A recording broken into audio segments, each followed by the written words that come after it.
Welcome to the Lead Every Day show. Our mission is to see a world well led. And our strategy to get there? To empower leaders like you to lead every day. So let's get to work. Do you know the secret to becoming a better leader? I do. Welcome to the Lead Every Day show. I'm Randy Gravitt. And I'm Mark Miller, and I know the secret too. You certainly do. You actually wrote a book years ago called The Secret with your old buddy Ken Blanchard, which has just been a really cool resource for the last several years, a couple decades now. 20, close to 25 years. 25 years. You're getting old, man. I am. I am. That's good. That's good. You guys wrote that book really to try to codify the point of view on leadership that you guys had at Chick-fil-A back in the day. And now it's actually morphed into what's going to become uncommon greatness. We're going to talk about that today here on the show. So thanks for joining us. I'm glad you're with us. You've been subscribing, downloading. We're excited about that. Thanks for sharing with people. We're starting to see the audience grow here, and that's because of you. Appreciate that. We're going to jump in today to this idea of becoming a better leader. And Mark, there are some fundamentals of leadership that we have to have. Now, it's football season. We both are football fans. We like to watch the games. And if you think about football, anybody that, whether you're a football fan, you may hate football, but you know that you probably heard that blocking and tackling are key for a football team. If they're going to win, if the team that blocks and tackles is the best, they usually have a really good chance. Those fundamentals are really important. There's fundamentals in all kinds of sports. If you're a musician, you have fundamentals, the scales on a piano or the chords on a guitar, a lot of things. The fundamentals in leadership are huge. Talk to us about them. Well, let's go back to that work you mentioned that Ken and I had the privilege to write about a long, long time ago. The fundamentals were born out of a necessity. We needed more leaders at Chick-fil-A. We had problems to solve and opportunities to seize, and our leadership bench was not adequate. And of course, in the short run, what do? You give those problems and opportunities to existing leaders, and that works smashingly well in the short run. Until everybody gets tired. Right, but it's not a strategy for long-term success. And so thankfully, our executive committee understood that, and they said, hey, we need you to figure out how to accelerate leadership development. And I put together a team of really smart people, and we went to work, and out of that work, a couple of years worth of time, energy, and effort, we documented the fundamentals. And so what I'd love to do is run through them really, really quick and see what questions that may prompt. Yeah, before you do, so to validate that they were right, you actually met with Ken Blanchard, right? Well, yeah, okay, so that's the tell rest. That story. Well, the rest of the story. They'll love that. Okay, so we did the work, and we had what I would call a crisis of confidence. I remember we literally had these fundamentals written on a flip chart, and somebody on the team said, what if they're not right? After 2 years. After 2 years. And it just sucked all the oxygen out of the room. It was awful. And so we began to brainstorm, what could we do to grow our confidence in the work that we had done? And we decided we wanted to get input from people who knew a lot more about leadership than we did. And yeah, you sold chicken. And I said, we just sell chicken. And so I said to the team, I said, well, I'm going to be with Ken Blanchard the next day. Now, some of our listeners may not know that name. That's right. Ken was and still is a prominent thinker in the management and leadership space. But 25 years ago, he actually ended up with 3 books on the bestseller list at the same time, 3 leadership books, which I'm still not sure anybody's ever done that since. And so I was going to be with Ken, and they said, man, that would be fantastic. Share this with him. And so I took what we had on that flip chart, typed it on a single page, 5 bullet points, was with Ken and said, hey, I want you to take a look at this. We're trying to accelerate leadership development. Do you think we got it right? Will it stand the test of time? Did we miss anything? And he looked at it, and the first thing he said, first words out of his mouth, this has got to be a book. Well, I blew him off, and I said, Ken, everything looks like a book to you. Yeah. I have a relationship with Ken. I could say that to him. which is probably why he sold 50 million books. Why he had 3 on the bestseller Right, he list. sold 50 million books. Everything does look like a book to him. Yeah. And he said, you really don't understand what you've done here. And I said, okay, what have we done? He said, you are attempting to articulate what great leaders do at Chick-fil-A. He said, what you've done is you've articulated what great leaders have done throughout history. Yeah.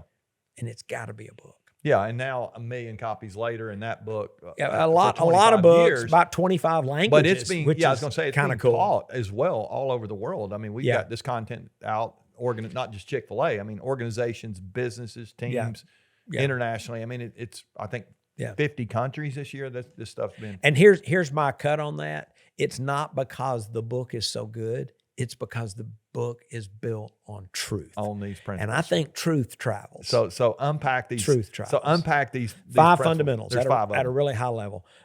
The first, By the way, this is your job description, leader. If you're yeah, listening, this is what this leaders is what do. we're supposed to do. This is what we're supposed to do. This is the above the waterline part. Yeah, yeah. This is the competencies that you and I need to pursue and ultimately master. The first 4 are. Yes. What are- Good. The first is to see the future. Leadership always begins with a picture of the future. And we are expected to see the unseen as leaders. And again, look forward to going deeper. But you have to have a vision, right? You got to. This is the vision. People always want to know, what are we trying to accomplish? What are we trying to achieve? What are we trying to become? And leaders have the privilege and the responsibility to answer those questions. The one that answers those questions is the leader. See the future. Second, engage and develop others. We talk about engagement has a couple of different facets. One is, who do you recruit? Who do you select? Who do you invite to join your team? And that's critical. And then the other piece of engagement is, how do you and I as leaders create the context and the environment so that people will willingly invest themselves fully? Ken reminds me and others that when somebody begins that first day, they're an enthusiastic beginner.